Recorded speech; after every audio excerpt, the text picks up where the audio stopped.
দাবিটা কখনো সেখানকার আন্দোলনকারীরা করেনি। হ্যাঁ, বিক্ষিপ্ত বিচ্ছিন্ন অংশ থেকে তারা করতে পারে, কিন্তু মূলগতভাবে সমস্ত আন্দোলনকারীরা যে দাবিটা করেছিল সেটা হচ্ছে 30% মুক্তিযোদ্ধা কোটার বিলোপ।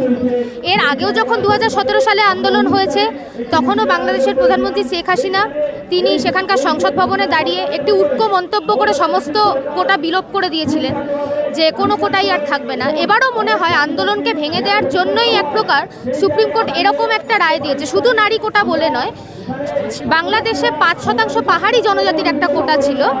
এই বিষয়টা কেউ লক্ষ্যও করছে না যে পাহাড়ি জনজাতির শান্তি বাহিনীর সাথে কিন্তু বাংলাদেশ সরকারের চুক্তি হয়েছিল ন্যূনতম 5% সংরক্ষণ দেওয়ার।